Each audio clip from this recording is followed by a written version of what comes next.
Salam semua para tetua, jumpa lagi bersama Mimin di channel Alurmu. Semoga para pendengar Alurmu selalu senantiasa dinaungi kebahagiaan, kesehatan, serta rejeki yang cukup. Oke, Mimin langsung lanjut ceritanya. Selamat mendengarkan dan hidupkan imajinasi para tetua. Cerita pun dimulai.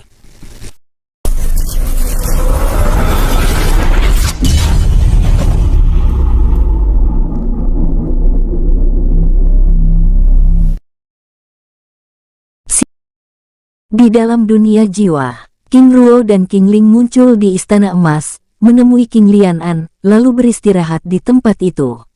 Menjelang pagi, King Ruo terbangun, lalu pergi ke aula kultivasi, untuk membuat persiapan rencananya di rumah lelang Qian Kun dan klan Shenronggi.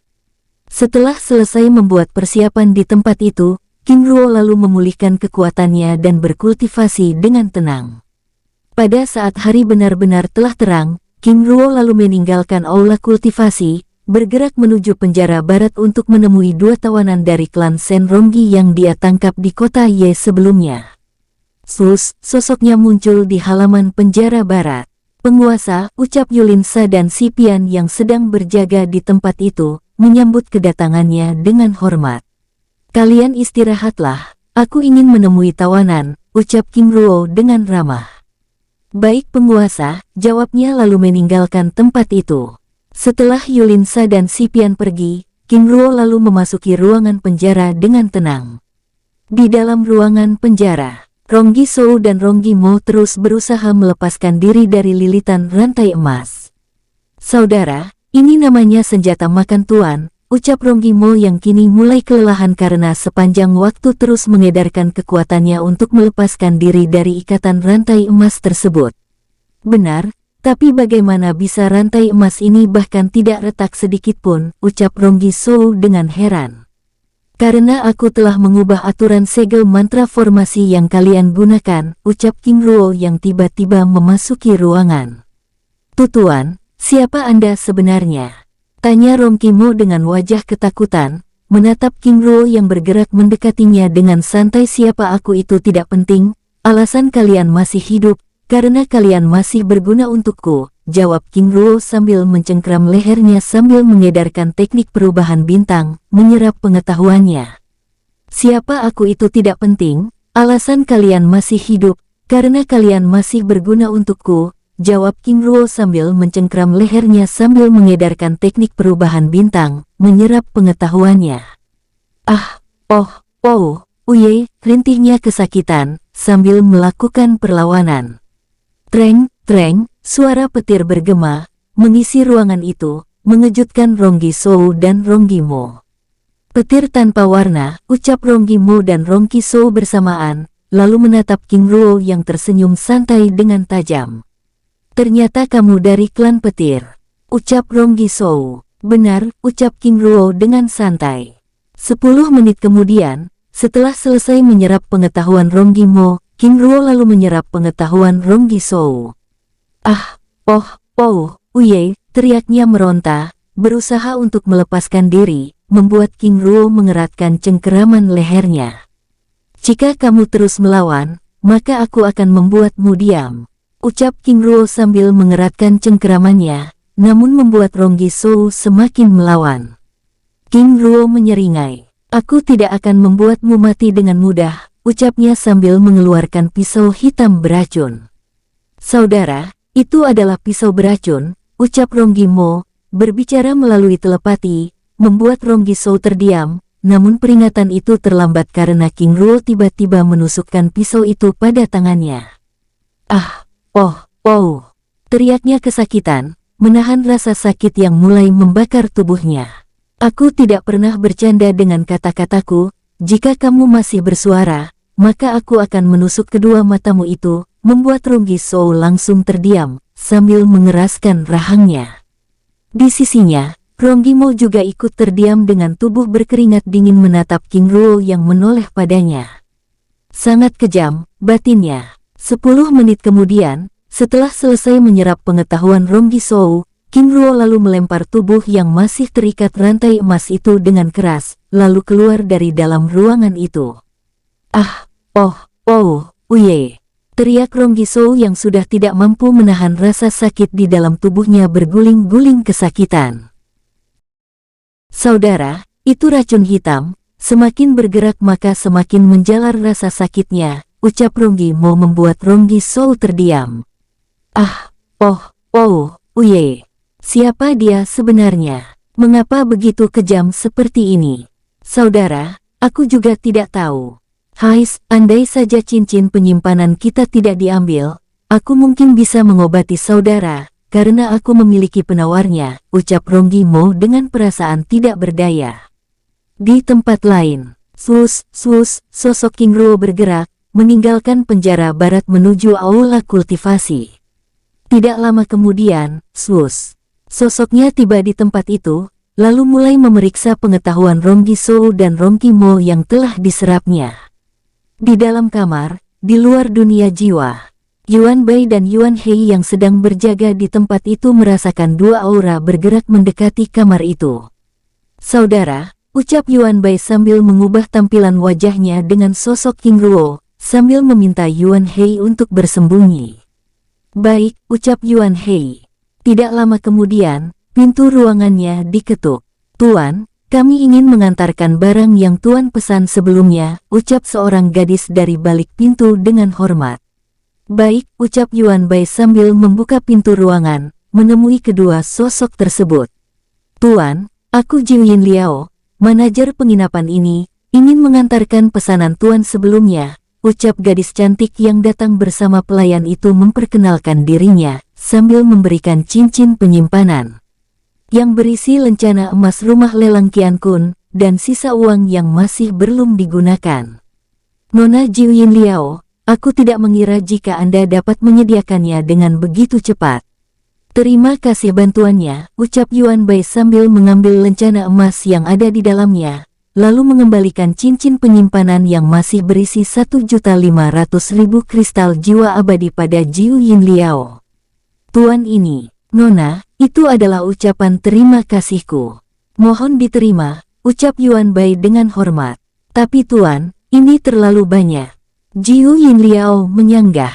Yuan Bai menggelengkan kepalanya. Nona, kita tidak saling menjual dan membeli, artinya kita tidak membicarakan mahal atau murahnya suatu barang, tetapi kita berbicara mengenai rasa terima kasih. Jika diukur dengan kata itu, tentu nilai ini jauh lebih kecil, jawabnya membuat Jiu Yin Liao dan pelayannya terdiam. Baik Tuan, ucapan terima kasihnya aku terima, ucap Jiu Yin Liao sambil menangkupkan tangannya dengan hormat. Terima kasih Nona, ucap Yuan Bai sambil menangkupkan tangannya dengan hormat. Baik Tuan, jika boleh kami tahu dengan siapa kami berbicara? Tanya Jiu Yin Liao dengan penasaran. Yuan Bai terdiam sesaat, lalu menatap Jiu Yin Liao dan pelayannya dengan serius. Aku Yin Ruo, mohon Nona berdua merahasiakannya. Baik Tuan, jika demikian kami undur diri. Mohon maaf telah mengganggu waktu istirahat Tuan, ucap Jiu Yin Liao yang tampak terkejut dengan nama itu. Baik Nona, sekali lagi terima kasih, ucap Yuan Bai dengan hormat. Setelah Jiu Yin Liao dan pelayannya pergi, Yuan Bai lalu mengunci pintu ruangan sambil mengembalikan tampilan wajahnya. Saudara, ucap Yuan Hei sambil menghampirinya. Pesanan penguasa telah datang, ucapnya sambil meletakkan lencana emas rumah lelang Qian Kun di atas meja. Di dalam dunia jiwa, menjelang siang, King Ruo akhirnya selesai memeriksa seluruh pengetahuan Ronggi Sou dan Ronggi Mo yang diserapnya. Ronggi Sou dan Ronggi Mo, ternyata mereka berdua dua putra tetua tingkat tinggi klan Shen Ronggi. Tidak heran jika mereka begitu arogan, tapi anehnya, teknik yang dapat menahan serangan petir itu tidak ada dalam pengetahuan mereka. Apakah leluhur Shen Ronggi telah mengantisipasi masalah ini? King Ruo membatin dengan heran. Setelah berpikir cukup lama, King Ruo lalu mempelajari teknik ilusi kabut langit klan naga udara. Menjelang sore, akhirnya selesai mempelajari teknik tersebut, lalu mengabari King Ling dan keluar dari dalam dunia jiwa.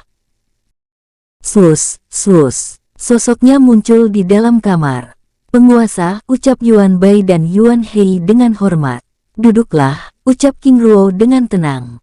Terima kasih penguasa. Sambil duduk kembali, lalu menjelaskan kemunculan Jiu Yin Liao dan pelayannya yang mengantarkan lencana emas rumah lelang Qian Kun. "Terima kasih," ucap King Ruo sambil meraih lencana emas tersebut lalu menyimpannya ke dalam cincin penyimpanannya. "Penguasa, lalu apa rencana kita selanjutnya?"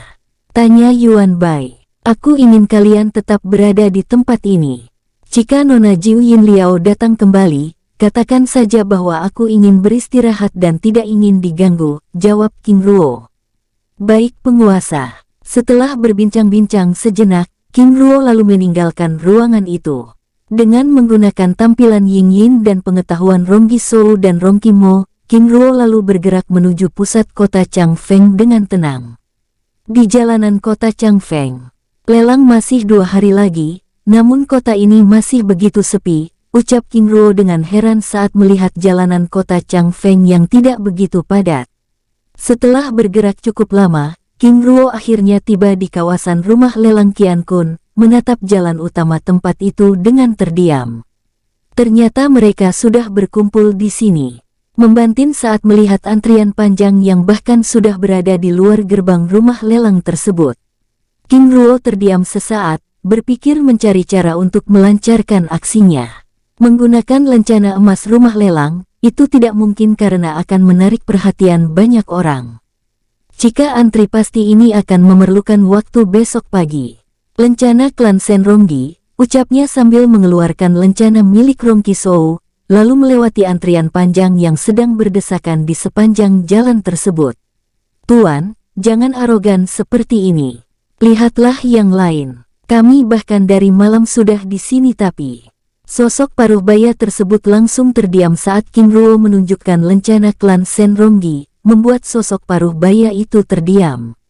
Maaf tuan," ucapnya terbatas sambil mempersilakan King Ruo dengan hormat. Tindakan King Ruo tersebut membuat antrian itu sedikit kacau, sehingga menarik perhatian para penjaga. "Apakah kamu buta?" ucap penjaga dengan kesal, sambil bergerak menghampiri King Ruo. "Tuan, mohon untuk menunggu antrian," ucap penjaga lainnya dengan kesal, namun langsung terdiam saat King Ruo menunjukkan lencana klan Senronggi. "Bajingan, bocah tengik ini ternyata dari istana Changfeng."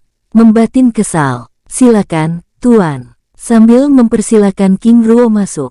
"Terima kasih," ucap King Ruo sambil memasuki rumah lelang dengan sikap Ronggi Shou yang sombong dan berusaha untuk mendominasi. Tindakan King Ruo yang dapat memasuki rumah lelang dengan bebas membuat beberapa pasang mata yang melihat tingkahnya tampak begitu kesal. Orang-orang Senronggi benar-benar menjengkelkan. Berbicara pada rombongannya melalui telepati. Benar, mereka semakin arogan setelah beberapa tetua mereka menjadi abadi, ucap sosok paruh baya tersebut dengan kesal. "Semoga mereka berurusan dengan klan kuno." "Semoga saja," ucap yang lain menanggapi. Di tempat lain, King Ruo yang akhirnya dapat melewati pintu gerbang, lalu memasuki rumah lelang tersebut bersama beberapa pemuda lainnya dengan santai. "Tuan," ucap beberapa gadis penjaga menghampiri mereka satu persatu dengan hormat. "Nona, aku ingin bertemu dengan manajer, ada hal penting yang ingin aku bicarakan," ucap King Ruo dengan santai, membuat para pemuda yang berhasil memasuki tempat itu bersamanya tampak terkejut. Tapi manajer sedang ada pertemuan dengan para tetua tuan, King Ruo menganggukkan kepalanya. "Jika demikian aku akan menunggu." "Baik, apakah tuan ingin menunggu di ruang tunggu atau ingin melihat-lihat sumber daya yang kami jual?" Dengan senyumnya yang ramah.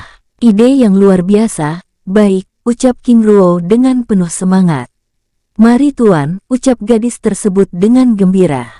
"Tuan, lantai dasar khusus menjual sumber daya tingkat rendah hingga tingkat menengah, sama halnya dengan lantai 2 yang juga menjual senjata tingkat rendah hingga tingkat menengah. Itu artinya sumber daya tingkat tinggi ada di lantai 3 dan seterusnya." "Benar tuan, lantai 3 khusus menjual sumber daya dan senjata tingkat tinggi. Adapun lantai 4 itu khusus untuk sumber daya langka yang terbatas." "Jika demikian, kita langsung ke lantai 3 saja," ucap King Ruo. "Baik tuan," jawabnya dengan penuh semangat. Tidak lama kemudian mereka akhirnya tiba di lantai 3. Tuan, sumber daya seperti apa yang Tuan cari? Sumber daya yang terbentuk dari kekuatan langit dan bumi, jawab King Ruo. Baik, sebelah sini Tuan. Sambil mengarahkan King Ruo menuju sebelah kanan pintu masuk yang berada di kawasan timur ruangan. Di tempat itu, King Ruo akhirnya menemukan 3 butir mutiara nadi 3 dewa tingkat tinggi. Nona, aku ingin semua sumber daya ini. Baik Tuan, ucapnya dengan penuh semangat, sambil mengikuti King Ruo melihat sumber daya lainnya. Tidak lama kemudian, King Ruo juga menemukan kristal kenangan dari roh naga air dan roh ikan emas sayap perak. Nona, aku juga ingin kedua kristal kenangan ini, ucap King Ruo dengan santai. Baik Tuan, jawabnya dengan penuh semangat. Setelah terus berjalan, King Ruo akhirnya menemukan pecahan kecil batu inti bintang mati. Benda langka ini bahkan bagus dari kristal biru, tapi ini terlalu kecil, batinnya sambil menatap batu hitam keemasan sebesar kepalan tangan orang dewasa tersebut dengan ragu. Apakah Tuan tertarik? Tanya pelayan tersebut membuyarkan lamunannya. Iya, tapi ini terlalu kecil, hanya bisa membuat pisau kecil, ucap King Ruo sambil menggelengkan kepalanya. Tuan, ini sebagai bocoran saja, karena Tuan telah membeli banyak barang, di acara lelang nanti benda ini juga akan dilelang, bahkan ukurannya 5 kali kepala orang dewasa, ucap pelayan tersebut dengan serius. Membuat King Ruo cukup gembira. Baik, ucap King Ruo sambil terus memeriksa tempat itu dengan tenang. Setelah selesai memeriksa semua sumber daya yang ada di tempat itu, King Ruo lalu membayar sumber daya yang telah dibelinya. Tuan, totalnya 26.250.000, dengan rincian 5.250.000 kristal jiwa abadi per itemnya. Baiklah, ucap King Ruo sambil menyerahkan cincin penyimpanan yang berisi sejumlah biaya yang disebutkan. Terima kasih Tuan. Tuan, apakah ada lagi? Tanya pelayan tersebut. Nona, bagaimana dengan lantai 4? Tuan, di tempat itu ada beberapa sumber daya langka yang sangat terbatas yang nantinya akan dilelang. Namun di lelang nanti harganya bisa menjadi sedikit lebih murah, bahkan sebaliknya, sesuai dengan keberanian pengunjung melakukan penawaran. Jika ingin membelinya sekarang juga tidak masalah, namun harga per itemnya dipatok dengan harga mati sebesar 55 juta, ucapnya menjelaskan. Tidak masalah, jawab King Ruo dengan santai. Baik, itu artinya Tuan juga menunggu, karena hanya manajer yang memiliki akses ke tempat itu. Baiklah, jawab King Ruo lalu mengikuti pelayan tersebut ke dalam ruang tunggu. Pada saat sedang berjalan menuju ruang tunggu, tiba-tiba mereka berjumpa dengan manajer rumah lelang yang hendak memasuki ruangannya. Tuan muda, itu Tuan Qianjing, manajer rumah lelang ini, ucap pelayan tersebut menjelaskan. Tuan besar, kebetulan sekali, Tuan muda ini ingin bertemu Tuan, ucap pelayan tersebut menjelaskan. Bertemu denganku, menatap King Ruo dengan ragu. Tuan besar, dia sebenarnya tuan muda kaya yang sedang menyamar, sebelumnya dia bahkan membeli 5 item sekaligus. Berbicara melalui telepati, membuat sosok paruh baya yang hampir menghardik King Ruo itu mengubah sikapnya. Oh, tuan muda, aku Qianjing. Sambil menangkupkan tangannya dengan hormat, jika demikian mari kita berbicara di ruanganku saja, ucapnya dengan ramah, sambil memberi tanda pada pelayan untuk meninggalkan mereka. Baik Tuan Qianjing, ucap King Ruo dengan tenang, lalu mengikuti sosok yang menunjukkan dominasinya tersebut. Di sepanjang lorong menuju ruangan manajer tersebut, King Ruo merasakan belasan aura semi-abadi tingkat 5 hingga tingkat 7 yang bersembunyi di balik dinding ruangan sedang mengawasinya dengan seksama. Tidak lama kemudian, mereka akhirnya tiba di sebuah ruangan dengan pintu yang disegel dengan mantra formasi tingkat tinggi. Mari Tuan, ucap Qianjing dengan ramah. Terima kasih, Tuan, ucap King Ruo, sambil memasuki ruangan yang penuh dengan lukisan dan ukiran yang terbuat dari giok dan kayu tingkat tinggi yang melepaskan aura yang menenangkan. Silakan Tuan. Mempersilakan King Ruo duduk pada kursi dari kayu cendana langit, yang beralaskan giok biru yang juga melepaskan aura spiritual yang menenangkan. "Terima kasih Tuan," ucap King Ruo dengan santai. Sambil menuangkan minuman pada gelas, Qianjing mempersilakan King Ruo menjelaskan tujuannya. "Tuan, kebetulan aku sedang melewati kota ini dan kebetulan ada lelang, jadi aku juga ingin menjual barang-barangku," ucap King Ruo dengan santai, membuat kening Qianjing sedikit berkerut. "Sudah aku duga, tindakannya hanya ingin mencari perhatianku saja," batinnya menatap King Ruo dengan ramah namun dengan hati kesal. "Jika aku boleh tahu, barang apa saja yang ingin Tuan Muda jual padaku?" Dengan tenang King Ruo mengeluarkan 3 pisau terbang, 3 bilah pedang terbang dan 1 perisai pertahanan yang merupakan senjata penguasa tingkat puncak. "Tuan, ini adalah senjata semi-abadi tingkat tinggi semua, apakah Tuan Muda serius ingin menjualnya?" ucapnya, dengan penuh semangat. "Tentu saja, selain itu aku juga punya beberapa sumber daya," ucap King Ruo sambil mengeluarkan 5 buah persik abadi dan 3 buah bodi, membuat Qianjing berdiri dari kursinya. "Tuan, ada apa?" tanya King Ruo dengan heran.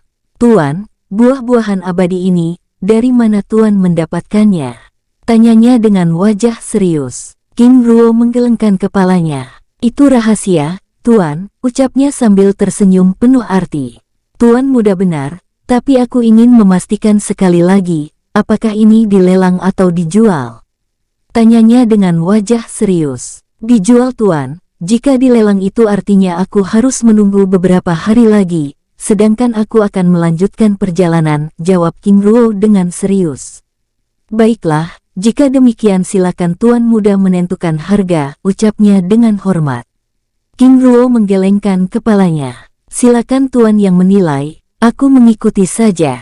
Sosok paruh baya itu terdiam sesaat lalu menatap King Ruo dengan serius. "Tuan, bagaimana jika pisau terbang ini aku hargai 30 juta satu paketnya, pedang terbang 45 juta, dan perisai ini 25 juta, sedangkan buah-buahan abadi per buahnya aku hargai 35 juta. Apakah tidak bisa dinaikkan sedikit lagi Tuan?" Qianjing terdiam cukup lama, lalu menganggukkan kepalanya. "Bagaimana jika aku naikkan 500.000 lagi?" "Baiklah," ucap King Ruo sambil menganggukkan dengan tenang. "Baik, mohon Tuan untuk menunggu," ucapnya sambil memanggil pelayan untuk menyiapkan uang pembayaran, dan menyimpan sumber daya yang telah King Ruo jual. "Baik Tuan." Benar-benar teliti, dia bahkan tidak menyimpan uang yang banyak di dalam cincin penyimpanannya. King Ruo membatin, menatap sosok Qianjing yang tampak begitu gembira tersebut. Ini benar-benar untung besar, batinnya menatap King Ruo dengan penuh semangat. "Tuan Muda, apakah benar-benar tidak tertarik dengan lelang yang akan kami adakan?" King Ruo menggelengkan kepalanya. "Tuan, aku sangat tertarik, namun urusanku juga sangat penting, sungguh disayangkan," ucapnya pelan. "Benar, padahal dalam lelang ini akan ada beberapa sumber daya langka yang akan kami lelang, termasuk inti bintang mati, bunga teratai merah dan mutiara naga api. Selain itu kami juga melelang 3 salinan peta dunia perang, pil peledak energi Neng Yuan dan pil emas Fuyuan," ucapnya dengan serius. "Tuan, aku sangat tertarik dengan inti bintang mati dan peta dunia perang, apakah aku boleh membelinya tanpa ikut lelang?" Sosok paruh baya itu tersenyum ramah. "Bisa Tuan, hanya saja setiap itemnya dihargai 55 juta, sedikit lebih mahal." "Tidak masalah," ucap King Ruo dengan tenang. "Baiklah, setelah menunggu pembayaran, aku akan membawa Tuan menuju lantai 4, ucapnya dengan penuh semangat.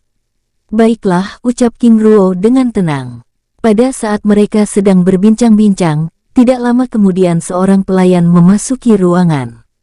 "Tuan," ucapnya sambil menyerahkan cincin penyimpanan pada Qianjing. "Terima kasih," ucapnya lalu menyerahkan cincin penyimpanan tersebut pada King Ruo.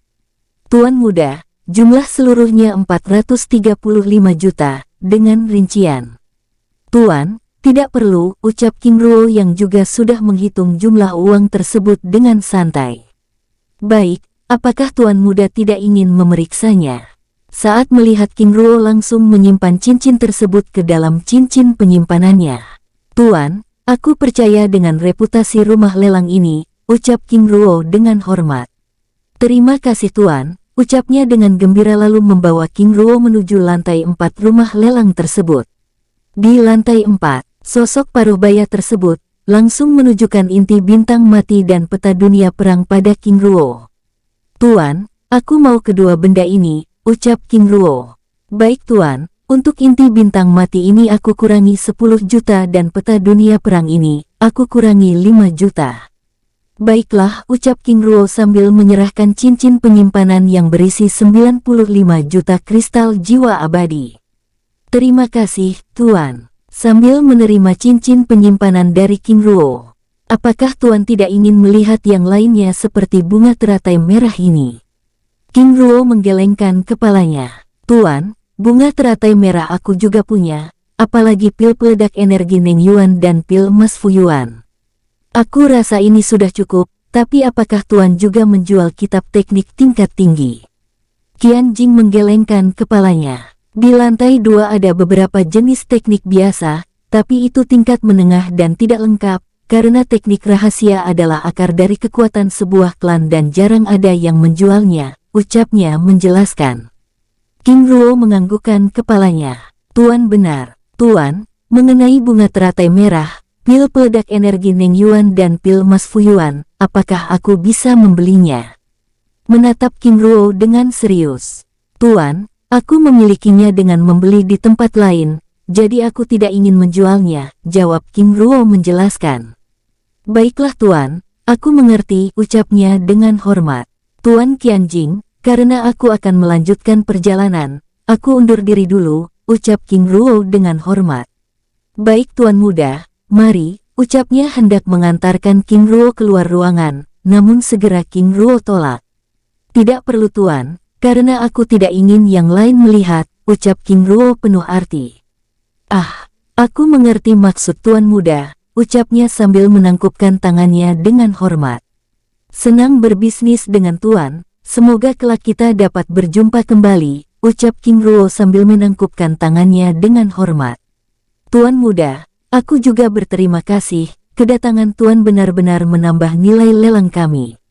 Aku harap kelak kita bisa berjumpa kembali," ucapnya sambil menangkupkan tangannya dengan hormat. Setelah berbasa-basi, King Ruo lalu meninggalkan tempat itu. "Benar-benar tuan muda yang kaya, aku yakin dia pasti memiliki banyak sumber daya dan senjata tingkat tinggi lainnya," membatin sambil menatap kepergian King Ruo dengan senyum penuh arti. Di tempat lain, King Ruo terus bergerak meninggalkan rumah lelang itu hanya bisa tersenyum. Tanpa terasa hingga malam, ucapnya sambil berjalan melewati ribuan pengunjung yang masih antri di sepanjang jalan menuju rumah lelang tersebut. Setelah keluar dari kawasan rumah lelang tersebut, King Ruo lalu memasuki gang sempit dan gelap sambil melepaskan perisai ilusi, bersembunyi di balik bayangan bulan sambil mengubah tampilan dan mengganti jubahnya. 15 menit kemudian, pada saat King Ruo akan bergerak meninggalkan tempat itu, tiba-tiba dari jauh dirinya melihat belasan sosok paruh baya bergerak menyisir kawasan itu dengan tergesa-gesa. "Para pelindung rumah lelang Qian Kun," batinnya. Setelah memastikan para pelindung rumah lelang itu telah pergi, King Ruo lalu meninggalkan tempat persembunyiannya, bergerak menuju istana kota Changfeng dengan menggunakan tampilan Ronggi Mo dan pengetahuannya. Di tempat lain, di dalam ruangannya, Qian Jing terdiam sambil mengetukkan jarinya di atas meja, dengan pikiran yang melanglang buana. Semoga para tetua berhasil menemukannya, selain dapat mengambil kembali hartanya, mengetahui asal sumber daya yang dimilikinya adalah kekayaan yang tak terhingga, ucapnya pelan. Di tempat lain, King Ruo terus bergerak menuju istana Changfeng dengan tenang, hingga akhirnya tiba di lorong rahasia yang langsung menembus kawasan istana dan kediaman para tetua tingkat tinggi klan Senronggi. Sus, sosoknya terus bergerak dan menyelinap, hingga tiba di kediaman para tetua tingkat tinggi, lalu bergerak menuju kediaman Rong Qifei. Sosoknya bergerak ke atas benteng setinggi 15 meter, yang mengelilingi kediaman tersebut, mengawasi penjaga yang sedang berjaga di tempat itu dengan tenang. Saudara, sebenarnya apa yang terjadi dengan Tetua Vi? Selain menjadi pemarah, dia juga tampak tidak tenang. Saudara, aku juga tidak tahu. Setelah pulang dari wilayah perbatasan kuno dan gagal dalam misi itu, dia benar-benar menjadi orang lain. Sambil berbincang-bincang santai, di atas benteng, di balik perisai ilusi, King Ruo dengan tenang menyimak perbincangan kedua penjaga itu. Berani membicarakan Ronggi Fei, itu artinya dia sedang pergi. King Ruo membatin, sambil bergerak, memasuki kediaman tetua ke-13 klan Shen Rongqi tersebut dari arah lain. Sosoknya turun dari arah timur, lalu menyelinap memasuki kediaman itu dari arah belakang.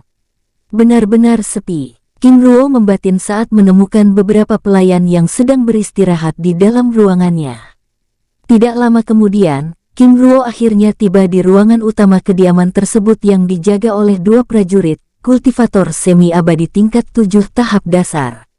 Saudara Mo, bukankah tetua mengatakan bahwa saudara telah?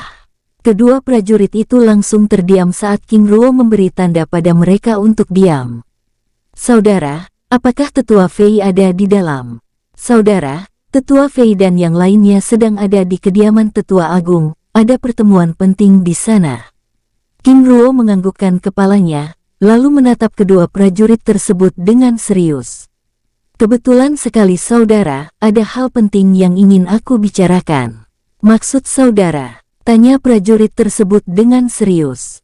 Sebenarnya Tetua Fei telah berhasil dalam misi itu, dia bahkan telah berhasil menemukan teknik ilusi kabut langit klan naga udara. Rahasia ini hanya aku dan saudara Shou yang tahu, namun saudara Shou tewas terkena racunnya, namun aku berhasil memulihkan diri karena memiliki kelopak bunga teratai merah. Benarkah? Saudara jangan bercanda. Apakah aku ini terlihat sedang bercanda?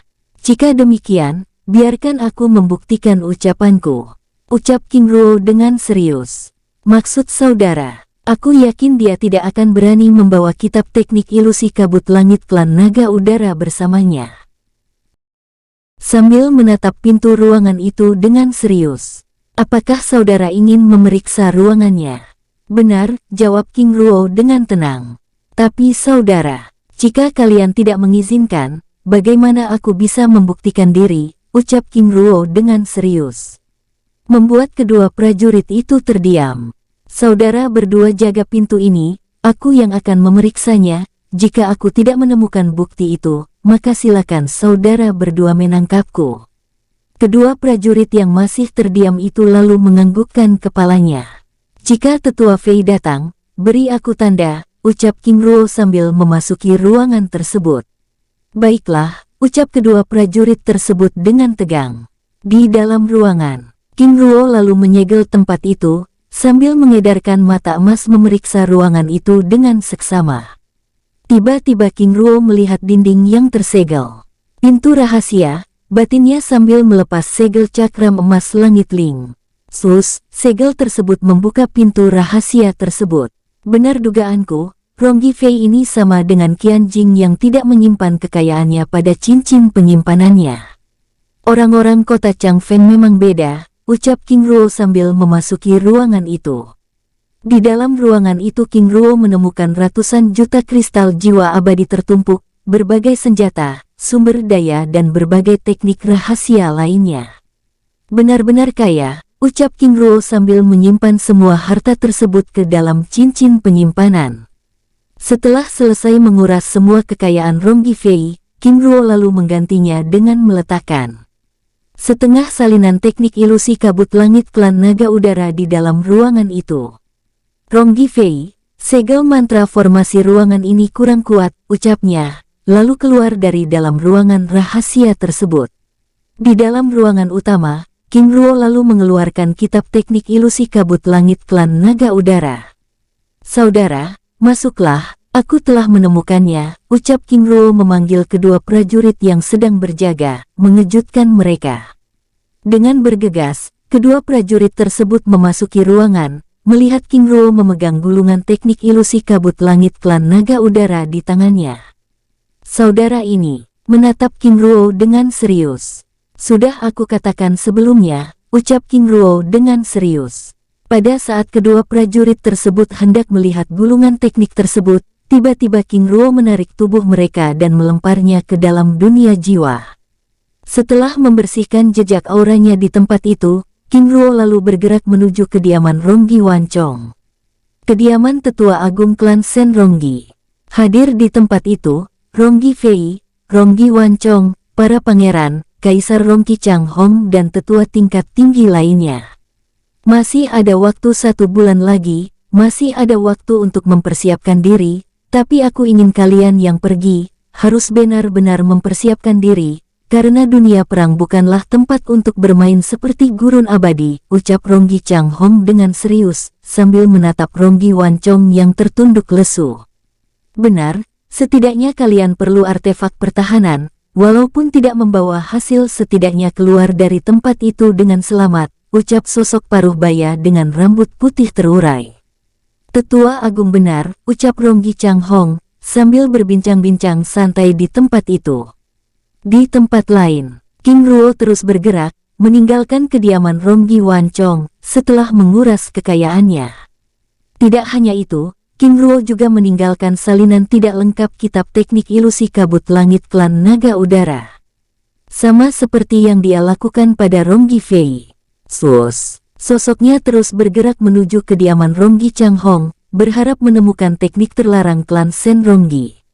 Pada saat memasuki kawasan istana terlarang, King Ruo tiba-tiba menghentikan langkahnya.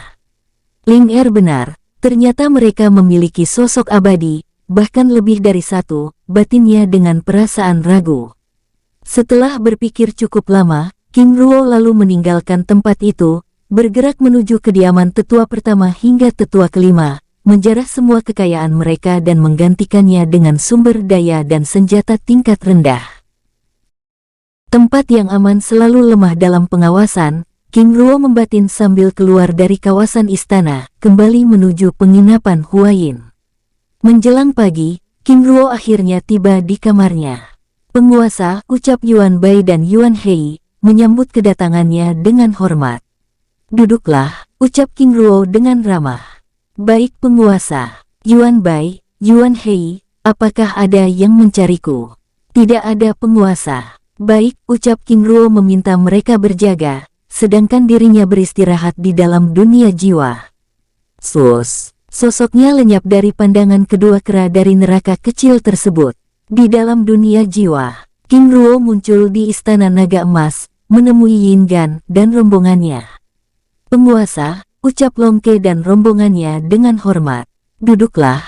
Aku ada sedikit pekerjaan untuk kalian, ucap King Ruo sambil mengeluarkan semua jarahan yang telah dia ambil dari kediaman Ronggi Wanchong, Rongki Fei dan rombongannya.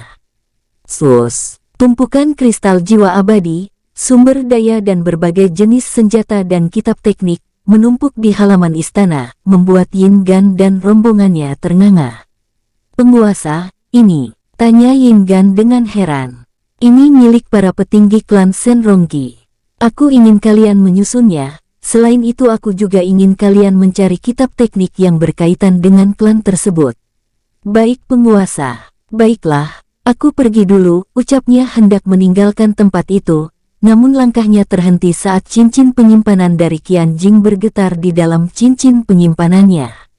Penguasa, ada apa? Tanya Huo Zhaodao. Qian Jing, ternyata dia menandai cincin penyimpanan yang dia berikan padaku.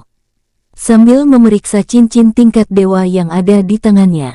Itu artinya dia menargetkan penguasa, untung saja cincin ini berada di dalam dunia jiwa, jika tidak, keberadaannya akan diketahui, ucap Huo Mingzi. Benar, ucap King Ruo sambil menyimpan cincin penyimpanan tersebut, baiklah, aku pergi dulu, ucapnya lalu meninggalkan tempat itu. Baik penguasa, setelah King Ruo pergi, pandangan mereka semua tertuju pada gunungan sumber daya yang ada di halaman istana.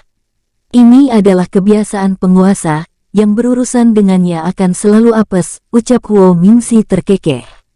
Benar, jawab Huo Zhaodao menanggapi, menatap Yin Gan yang tampak kebingungan. Saudara, untuk mengurus masalah ini, Mungkin saudari Yin Rongyu dan Putri Jiaolai lebih paham, ucap Huo Mingzi. Saudara benar, ucap Yin Gan lalu memanggil Yin Rongyu dan Luo Jiaolai untuk membantu mereka. Di tempat lain, King Ruo tiba di Istana Emas, menemui King Ling yang masih beristirahat menjaga King Lianan, yang terbangun dari tidurnya, menatapnya. Kakak sudah kembali, ucapnya. King Ruo yang sedang mengganti jubahnya. Apakah GG bertemu Jun-Er? Menatap King Ruo dengan serius. King Ruo tersenyum lembut, menggelengkan kepalanya. Tenanglah, Jun-Er baik-baik saja, ucap King Ruo sambil menghampirinya, lalu merebahkan tubuhnya. Tapi kakak, tenanglah, Long Chen akan melapor jika terjadi sesuatu, jawab King Ruo menenangkannya. Baiklah, ucapnya sambil mengeratkan pelukannya. Lalu apa saja yang kakak lakukan hari ini? Menjalankan rencana di rumah lelang Qian Kun dan menjarah kediaman Ronggi Fei, Ronggi Wancong dan kelima tetua lainnya. Jawaban King Ruo membuat King Ling terkekeh. Bertemu kakak, mereka benar-benar kurang beruntung, ucapnya membuat King Ruo juga tertawa kecil, tapi kakak, apakah ini tidak akan menjadi masalah? Tenanglah. Pihak istana Chang Feng pasti merahasiakan hal ini. Maksud kakak, jika orang lain tahu istana terlarang telah dijarah, lalu di mana Ronggi Chang Hong meletakkan wajahnya? Lalu bagaimana dia bisa menjelaskannya? Orang-orang akan menganggap istana Chang Feng lemah, dan itu akan merusak reputasi mereka. Kakak benar, itu artinya rencana kakak telah selesai, lalu apa rencana kakak selanjutnya? Mengikuti lelang, lalu melanjutkan perjalanan. Mengikuti lelang. Mengapa kita tidak langsung melanjutkan perjalanan? Pertama, janji kita dengan Jun-Er akan berada di kota ini beberapa hari. Kedua, rencanaku di rumah lelang Qian Kun masih belum selesai, jawab King Ruo menjelaskan, sambil berbincang-bincang santai, hingga terlelap kembali. Di pagi hari, kawasan terlarang istana Chang Feng dikejutkan dengan teriakan Ronggi Wancong yang tiba-tiba mengamuk. Ah, teriaknya dengan murka, sambil menampar dan menghajar prajurit yang berjaga. Keparat, apa yang telah kalian lakukan? Bagaimana bisa kalian? Ah, teriaknya dengan kesal. Sus. Beberapa sosok paruh baya mendatanginya. Pangeran, ada apa? Tetua, seseorang telah menjarah semua hartaku, bahkan tanpa sisa, jawabnya dengan wajah memerah, menampilkan urat-urat biru di sekitar wajahnya. Siapa yang begitu gila melakukannya? Ucap sosok paruh baya tersebut saling berpandangan. Oh tidak, jika sosok itu berani melakukannya pada pangeran, lalu bagaimana dengan kita? Bukankah tadi malam kita semua berada di istana kediaman Tetua Agung? Lalu bergegas pergi, meninggalkan Rongki Wancong yang hampir meledakkan istana kediamannya. Di kediaman Rongki Fei, bajingan, keparat, teriaknya menangis seperti orang gila, mengamuk murka, menghancurkan apa saja yang ada di hadapannya, membuat semua penjaga yang ada di kediamannya kalang kabut, hingga memanggil Rongki Chang Hong. Namun belum sempat Rongki Chang Hong bergerak pergi memeriksa keributan tersebut, para penjaga dari kediaman tetua pertama hingga tetua kelima juga datang melapor, bahwa kediaman para tetua tersebut telah kehilangan harta berharga mereka, membuat para jenderal yang ada di tempat itu terdiam, bahkan membuat Rongki Chang Hong seperti tertampar. Lancang, siapa yang begitu berani menantangku? Kalian selidiki kasus ini secara rahasia. Ingat, kasus ini jangan sampai diketahui oleh orang luar, ucapnya sambil menatap semua orang yang ada di dalam ruangan itu dengan tajam. Baik yang mulia, siapa yang berani membicarakan di luar kawasan terlarang, bunuh saja.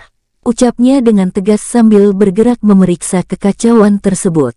Baik yang mulia. Di tempat lain, Rongki Wancong duduk seperti orang gila, dengan mata memerah sambil menggenggam salinan kitab teknik ilusi kabut langit di tangan kirinya. Sus, Ronggi Chang Hong dan Tetua Agung Klan Sen Rongki tiba di tempat itu. Chong-Er, ucap sosok paruh baya dengan rambut putih tergerai itu menghampirinya. Kakek, bajingan itu menyisakan benda ini, ucapnya sambil menyerahkan kitab itu dengan lesu. Teknik ilusi kabut langit klan naga udara, Tapi ini hanya versi tidak lengkap. Sambil memeriksa jejak aura yang ditinggalkan pada kitab setengah jadi tersebut, salinan kitab ini baru saja ditulis, tapi tidak ada jejak aura yang dapat dikenali, ucapnya dengan serius. Paman, siapa kira-kira yang berani melakukan hal ini? Tanya Ronggi Chang Hong dengan serius. Sosok paruh baya itu menggelengkan kepalanya. Kita memiliki banyak musuh, sulit untuk menebak siapa mereka. Namun yang aku pahami saat ini adalah, teknik setengah jadi ini adalah peringatan. Apakah ini ada hubungannya dengan klan naga udara? Tanya Ronggi Chang Hong. Bisa saja demikian, atau bisa saja ada orang lain yang melakukannya, jawab Tetua Agung, membuat Ronggi Wancong terdiam. Apakah ini perbuatan sosok bertopeng emas itu? Membatin dengan perasaan kesal, namun tetap diam tanpa berkata sepatah kata pun. Dalam waktu singkat, kekacauan tersebut membuat suasana di kawasan terlarang Istana Chang Feng menjadi tegang sehingga menimbulkan berbagai asumsi, membuat Ronggi Chang Hong langsung mengadakan pertemuan penting. Di dalam aula Istana Chang Feng, perdebatan serius terjadi di dalam ruangan itu, di mana para tetua saling menuduh satu dengan yang lainnya. Namun perhatian Ronggi Chang Hong tertuju pada Ronggi Fei dan Ronggi Wancong yang terdiam dan terlihat begitu tertekan. Para tetua, ucap Ronggi Chang Hong memberi tanda, membuat mereka semua yang ada di dalam ruangan itu terdiam. Wancong, Tetua Fei, dari semua tempat yang dijarah, hanya kalian berdua yang memiliki salinan tidak lengkap kitab teknik ilusi kabut langit klan naga udara. Aku yakin ini ada hubungannya dengan misi kalian yang gagal sebelumnya, yang juga seperti tanda, apakah kalian telah menyinggung seseorang? Tanya Ronggi Chang Hong dengan serius. Ronggi Fei dan Ronggi Wancong saling berpandangan lalu menganggukkan kepala.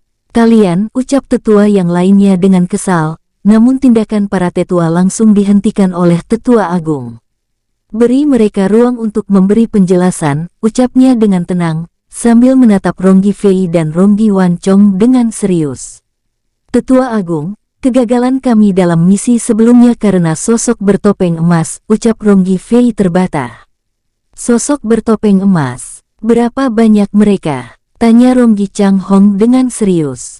Satu ayahanda, jawab Ronggi Wancong terbata. Hanya karena satu orang, dengan tatapan nyalang. Benar Patriark. Kami bahkan diburunya hingga ke hutan kematian, jawab Ronggi Fei. Hanya karena satu orang kalian. Ah, memalukan, ucapnya dengan kesal. Tapi Patriark, sosok bertopeng emas ini sangat kuat, bahkan serangan jiwanya hampir membunuh kami semua, ucap Ronggi Fei. Tapi mengapa kalian tidak melaporkan hal ini dari awal?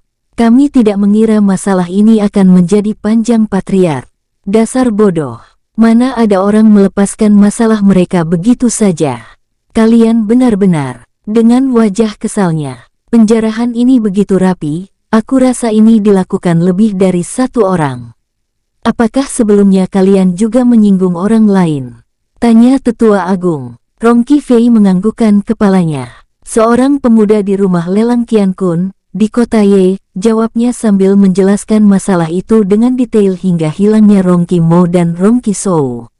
Benar-benar keterlaluan, bagaimana bisa kalian membohongi kami? Ucap Tetua ke-15 dan Tetua ke-18, yang merupakan ayah Ronggi Mo dan Ronggi Shou, membuat ruangan itu menjadi hening. Kita sudah mengetahui akar masalah ini, yang perlu kita lakukan adalah mencari solusi, bukan saling menyalahkan. Mengenai kerugian yang kalian terima, klan akan mengganti 25%, adapun Ronggi Wancong dan Tetua Fei, juga harus mengganti 25% juga, ucap Ronggi Chang Hong, membuat Ronggi Fei dan Ronggi Wancong hampir menangis. Terima kasih Patriark, ucap kelima tetua tersebut sedikit tenang, namun tidak dengan Ronggi Wancong dan Ronggi Fei yang tiba-tiba menjadi lemas. Sekarang kalian sudah dapat menyimpulkan masalah ini, lalu apa keputusan kalian? Tanya Ronggi Chang Hong. Ini adalah peringatan dari klan naga udara, keputusannya ada dua, mengindahkan peringatan mereka atau menyusun kekuatan untuk melakukan serangan, ucap Tetua Agung tersebut dengan serius. Kita pernah gagal, Untuk menyerang lagi aku rasa itu adalah tindakan konyol, tetua ketiga berpendapat. Benar, bahkan misi yang gagal ini juga membuatku menjadi miskin. Tetua keempat menanggapi, menurutku, tindakan yang benar-benar keterlaluan ini seharusnya kita tanggapi.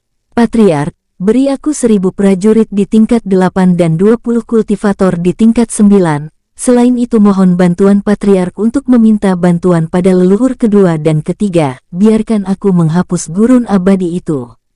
Ucap tetua pertama dengan semangat membara, membuat Rongqi Fei dan Rongqi Wanchong tampak kesal. Ucap tetua agung, Ayahanda, aku tidak setuju. Sebelumnya kami hanya bisa menyerang mereka di kawasan luar, tapi kami bahkan tidak mampu menembus pertahanannya jika kita menyerang mereka lagi. Aku rasa mereka juga akan menggunakan kekuatan puncaknya. Benar Patriark, kami telah berhadapan dengan sosok bertopeng emas itu baru 1 orang, lalu bagaimana jika ada 10 atau 100 orang? Rongqi Fei menanggapi, pengecut, jika tidak karena kalian lemah, kami tidak akan rugi seperti ini. Ucap tetua kedua dengan kesal, membuat ruangan itu menjadi tegang kembali. Kata-kata tetua kedua membuat Rongqi Fei berdiri dari kursinya. Kamu, ucapnya dengan kesal, apakah kamu merasa benar? Sudah jelas ini karena kalian lemah. Menanggapi Rongqi Wanchong dengan kesal. Tiba-tiba seorang komandan pasukan memasuki ruangan dengan tergesa-gesa. Komandan, ada apa? Tanya Rongqi Chang Hong dengan tenang. Patriark, Tetua Wuhen menemukan kata-kata yang tersegel di dinding ruangan rahasia Tetua Fei dan Pangeran Wanchong. Apa isinya? Tanya Rongqi Chang Hong dengan serius. Pencuri itu meminta mereka mengambil halaman terakhir dari kitab setengah jadi yang ditinggalkan, lalu digabungkan menjadi satu, itu perintahnya, ucap komandan tersebut menjelaskan dengan hormat. Dengan segera, Rongqi Wanchong dan Rongqi Fei mengeluarkan kitab yang sebelumnya tidak sempat mereka periksa, lalu mengambil halaman terakhir kitab tersebut dan menggabungkannya. Kedua halaman kitab itu tiba-tiba bergabung menjadi satu, lalu melepaskan raungan naga dengan aura yang tidak mereka kenali. Tetua Agung, Patriark, ucap para tetua tersebut dengan tubuh bergidik, namun belum sempat Rongqi Chang Hong dan Tetua Agung menjawab pertanyaan tersebut. Tiba-tiba udara bergetar, menampilkan 3 sosok muda dengan rambut putih tergerai. Leluhur pertama, leluhur kedua, leluhur ketiga, ucap semua orang berlutut dengan hormat. Apa yang sebenarnya terjadi? Tanya leluhur pertama dengan matanya yang tenang menatap semua orang dengan tajam. Leluhur pertama, barusan gabungan halaman kitab ini melepaskan raungan naga dan aura yang sangat aneh dan mengerikan. Jawab Rongqi Chang Hong menjelaskan, membuat kedua sosok itu saling berpandangan. Lalu bagaimana mantra ini bisa ada di sini? Tanya leluhur kedua. Rongqi Chang Hong lalu menjelaskan peristiwa yang baru saja terjadi, serta misi Rongqi Fei dan Rongqi Wanchong yang gagal sebagai akar dari masalah tersebut. Siapa yang telah meminta kalian menyerang wilayah kuno tersebut? Benar-benar mencari mati, ucap leluhur ketiga dengan sangat kesal, membuat Rongqi Fei dan Rongqi Wanchong langsung membasahi dirinya dengan keringat dingin. Aku leluhur, karena kami ingin mendapatkan teknik rahasia kabut langit milik ras naga udara, sebagai persiapan untuk memasuki dunia perang, jawab Rongqi Wanchong menjelaskan. Ketiga sosok itu terdiam dan menganggukkan kepalanya. Jangan ulangi kesalahan kalian, atau kota ini akan menjadi abu, ucap leluhur pertama, membuat mereka berpandangan. Maksud leluhur? Tanya Rongqi Chang Hong dengan serius. Aura aneh dan mengerikan yang kalian rasakan sebelumnya, adalah aura sosok yang kekuatannya lebih tinggi dari kami, jawab leluhur pertama dengan serius membuat semua orang di dalam ruangan itu ternganga. Baiklah, kami pergi dulu, ucap leluhur kedua. Ketiga sosok itu menghilang dari tempat itu, meninggalkan Rongqi Chang Hong dan semua orang yang masih ternganga, membuat tempat itu menjadi hening. Ternyata sosok itu sangat mengerikan, bahkan leluhur pertama saja yang sudah menjadi abadi tingkat 2 saja takut padanya, tidak heran dia bisa menjarah tempat ini dengan bebas, ucap Tetua Agung dengan serius, membuyarkan lamunan semua orang. Sampai di sini, apakah ada yang ingin dibicarakan lagi? Tanya Ronggi Chang Hong. Tidak ada patriark, ucap para tetua tersebut pasrah. Baik, karena tidak ada yang akan dibicarakan lagi, silakan kalian beristirahat, ingat masalah ini jangan sampai diketahui oleh banyak orang. Ucap Ronggi Chang Hong dengan serius. Baik patriark, lalu meninggalkan ruangan itu. Kalian juga, ucap tetua agung pada Rongki Fei dan Rongki Wan Chong yang masih belum beranjak dari tempatnya. Baik tetua agung, sambil meninggalkan ruangan itu dengan perasaan sedih, marah dan kesal. Hais, ucap Ronggi Chang Hong mendesah panjang, menatap Rongki Fei dan Rongki Wan Chong yang pergi dengan langkah gontai. Untung saja para leluhur sudah menjadi abadi, sehingga bisa memahami tanda yang diberikan, jika tidak kita semua akan mati konyol, ucap tetua agung. Benar, ucap Rongki Chang Hong pelan. Di tempat lain, di dalam dunia jiwa, King Ruo yang sedang beristirahat sambil bermain dengan King Lian An di Istana Emas tiba-tiba merasakan cincin penyimpanannya bergetar, lalu memeriksa lencana segel pencari jejak bergetar. Kakak, ada apa? Tanya King Ling dengan lembut. Ternyata pihak istana Chang Feng telah mengetahui petunjuk yang aku tinggalkan pada dinding ruangan, ucap King Ruo yang menjelaskan tindakannya yang meletakkan segel peringatan dengan menempatkan jejak aura Yin Zuo yang berhasil dia dapatkan dalam peperangan di Gunung Langit Yin sebelumnya. Rencana kakak benar-benar luar biasa, aku yakin mereka tidak akan berani kembali ke gurun abadi, ucap King Ling dengan lembut. Benar, jika mereka tidak mengindahkan peringatan tersebut, aku akan membocorkan kekacauan itu dan kembali menjarah mereka semua, ucap King Ruo dengan tenang, membuat King Ling terkekeh. Pelajaran itu diberikan agar mereka paham dan mengerti, jika masih belum mengerti, maka pelajaran itu perlu diulang, ucap King Ruo beristirahat di tempat itu dengan santai. Di tempat lain, King Yongjun yang ditemani Huyan Lan dan Long Chen menikmati kota Chang Feng dengan mengunjungi tempat-tempat luar biasa di kota itu, mulai dari restoran mewah hingga kawasan perdagangan pembuatan dan penjualan senjata di kawasan barat kota. Tuan muda, mengapa kita tidak mengunjungi rumah lelang terbesar di kota ini saja? Tanya Huyan Lan. Paman, aku yakin tempat itu pasti ramai, apalagi besok mereka akan mengadakan lelang. Bisa saja harga yang ada mereka naikkan beberapa kali lipat, jawab King Yongjun sambil mengamati dan memeriksa berbagai senjata yang dijual di tempat itu. Tapi apakah tuan muda tidak tertarik dengan lelang tersebut?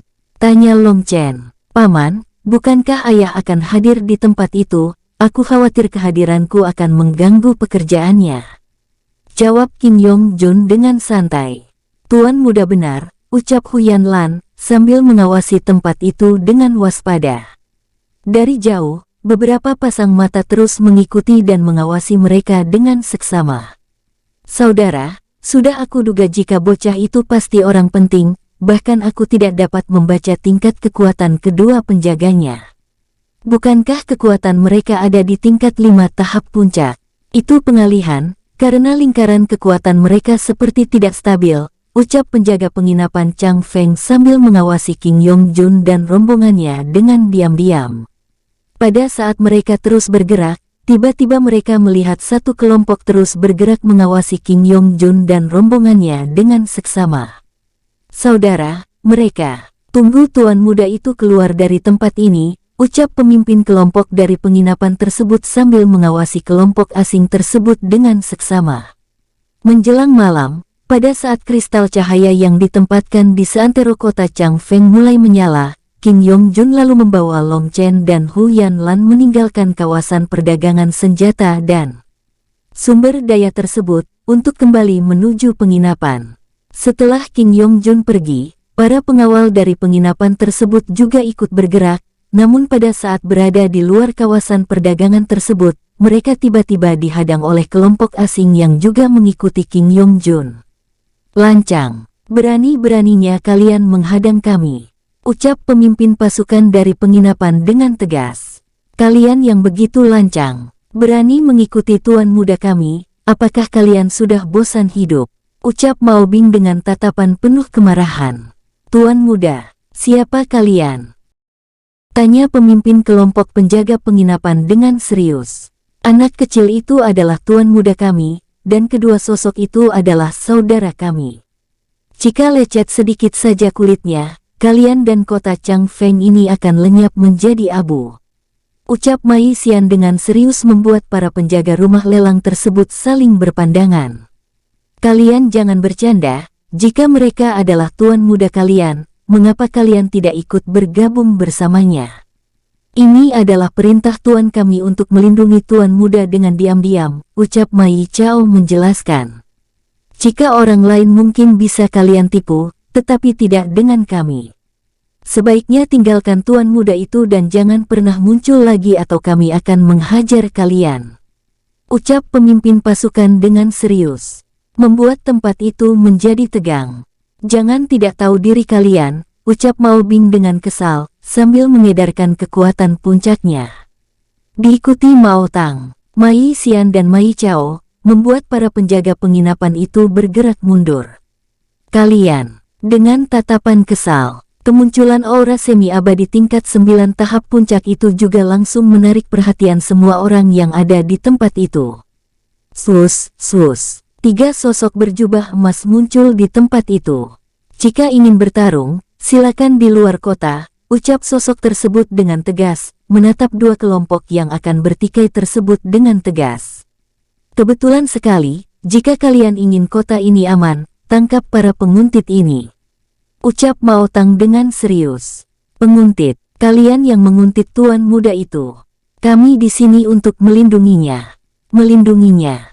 Jangan bercanda. Kami dengan jelas melihat kalian terus mengikutinya mulai dari penginapan Changfeng, ucap Mao Tang dengan kesal, yang kini siap menyerang. Karena kami ini penjaga penginapan. Ucap pemimpin pasukan, membuat Mao Tang dan rombongannya semakin kesal. Kalian tidak memiliki bukti, ucap Mao Bing sambil melepaskan pukulan. Sus, serangan tapak muncul, menyerang para penjaga tersebut, namun langsung dihadang oleh ketiga komandan pasukan jubah emas. Duar, ledakan dahsyat bergema, melempar ketiga komandan pasukan itu ke berbagai arah. Tidak tahu diri, teriak salah satu dari mereka sambil melepaskan tanda bahaya, memanggil pasukan. Sus, sus. Puluhan sosok muncul di tempat itu, dengan senjata lengkap, mengelilingi Mao Tang dan rombongannya. Datang saja kalian semua, bahkan Kaisar Changfeng. Tantang Mao Bing tanpa gentar sedikitpun.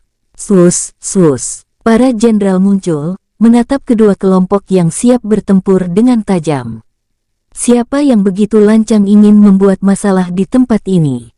Aku yang menantang kalian semua. Bagaimana bisa kota ini membiarkan para penguntit ini bergerak bebas di kota ini? Ucap Mao Bing sambil mengeluarkan pedangnya. Apa benar demikian? Tanya sang jenderal pada pasukan pengawal keamanan penginapan. Jenderal, kami ini adalah pelindung rahasia dari penginapan untuk melindungi tuan muda kecil yang menginap di kediaman kami, tapi para penguntit ini, ucap pemimpin pasukan menatap Mao Tang dan rombongannya dengan kesal. Bajingan, jangan memutarbalikkan fakta, tuan muda kecil yang kamu maksud itu adalah tuan muda kami. Ucap Mai Xian dengan tegas. Komandan, panggil tuan muda kecil itu, dan manajer penginapan ke tempat ini. Ucap 2 sosok jubah emas yang sedang memulihkan dirinya. Baik jenderal, tapi aku tidak tahu bagaimana mencari tuan muda kecil itu, sambil menatap salah satu pengawal dari penginapan. Baik, bawa dia pergi bersama. Sambil menunjuk salah satu pengawal. Baik jenderal, jawabnya sambil bergerak meninggalkan tempat itu. Kita akan mencari kebenaran dari manajer dan tuan muda kecil itu. Kalian jika ada yang bergerak, maka jangan salahkan kami. Ucap jenderal tersebut menatap Mao Tang dan rombongannya dengan tajam. Jangan mengancamku. Ucap Mao Tang sambil bergerak mendekati jenderal tersebut, membuat suasana di tempat itu semakin tegang. Kamu, ucap sang jenderal dengan kesal. Jika kami dapat membuktikan diri, aku ingin para penguntit ini menampar dirinya sendiri. Ucap Mao Tang dengan serius. Kalian, ucap para pengawal itu kesal. Di tempat lain, Kim Yong Jun yang tidak ingin terlibat dalam kekacauan tersebut terus bergerak membawa Long Chen dan Hu Yanlan menjauh dari tempat itu. Tuan muda, aku seperti mengenal ledakan aura dari serangan ini, ucap Hu Yanlan dengan serius, terkejut saat merasakan ledakan aura dan serangan yang tiba-tiba menggetarkan kawasan itu. Benar, aku juga merasakan hal yang sama. Long Chen menanggapi, Paman, sebaiknya kita jangan kembali, apalagi terlibat, aku khawatir jika paman berdua terlibat dan terluka. Ayah tidak akan melepaskan kota ini, ucap Kim Yong Jun. Tuan muda benar, apalagi rencana penguasa di rumah lelang Qian Kun juga belum selesai, ucap Hu Yanlan menanggapi. Pada saat mereka terus bergerak, tiba-tiba komandan pasukan jubah emas dan pengawal rumah lelang menghampiri mereka. Tuan muda, maaf mengganggu perjalanan kalian, ucap sang komandan dengan hormat. Komandan, ada apa? Tanya Hu Yanlan dengan serius. Tuan, Jenderal Ronggi Yumao ingin bertemu dengan Tuan muda, ucap sang komandan sambil menatap Kim Yong Jun dengan serius. Bertemu denganku? Tanya Kim Yong Jun. Benar, Tuan muda, ada sedikit masalah di kawasan luar gerbang wilayah perdagangan senjata, dan Jenderal perlu Tuan muda hadir untuk menjadi saksi. Dengan wajah serius, membuat Long Chen dan Hu Yanlan menjadi tidak tenang. Komandan, mengapa harus Tuan muda kami? Tanya Long Chen dengan serius. Tuan, biar Jenderal yang menjelaskan, aku hanya menjalankan perintah, jawab sang komandan dengan ramah. Baik, ucap Kim Yong Jun menanggapi, lalu membawa Long Chen dan Hu Yanlan meninggalkan tempat itu. Mari Tuan, sang komandan memimpin rombongan tersebut kembali. Di tempat lain, di luar gerbang kawasan perdagangan senjata dan sumber daya, suasana di tempat itu semakin tegang saat manajer penginapan yang lebih dulu tiba itu menyatakan bahwa para pengawal tersebut adalah orang-orangnya. Di sisi lain, Mai Xian dan rombongannya akhirnya menyadari kesalahannya, namun sebelum mereka berbicara, para pengawal yang merasa mereka berada di pihak yang benar, kini mulai terus memprovokasi. Mengapa kalian diam? Apakah kalian takut? Dengan senyum merendahkan. Sekarang aku ingin kalian menampar diri sendiri, ucap pengawal tersebut dengan penuh kemenangan. Lihatlah, mereka mulai ketakutan, ucap yang lainnya terus memprovokasi. Tidak lama kemudian, swus, Kim Yong Jun dan rombongannya tiba. Tuan muda, ucap Mai Xian, Mai Chao, Mao Bing dan Mao Tang, sambil berlutut dengan hormat, membuat semua orang yang ada di tempat itu terdiam. Paman, bagaimana bisa ada di sini? Tanya Kim Yong Jun, sambil meminta mereka berdiri, menatap semua orang yang ada di tempat itu dengan heran, membuat para pengawal itu terdiam. Tuan muda, ucap Mao Tang dengan ragu. Paman, bicaralah.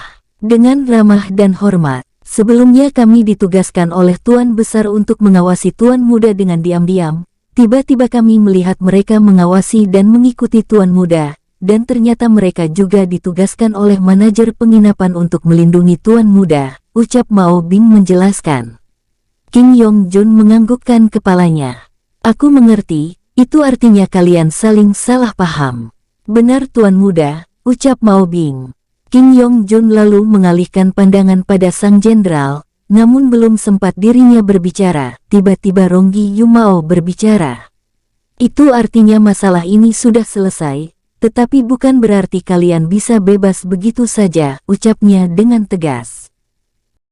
Silakan jenderal menjelaskan, ucap Kim Yong Jun dengan tenang. Membuat kegaduhan, keributan hingga pertarungan, kalian sudah melanggar aturan dan dikenakan denda sebesar 5 juta kristal jiwa abadi per orang. Selain itu, mereka yang bukan dari kota ini juga harus angkat kaki, ucap Ronggi Yumao dengan tegas. Tuan muda, aturannya sangat aneh, Long Chen menatap Kim Yong Jun dengan serius. Tenanglah, sebaiknya kita pergi saja, jawabnya dengan tenang. Pergi, ucap Ronggi Yumao dengan tatapan tajam.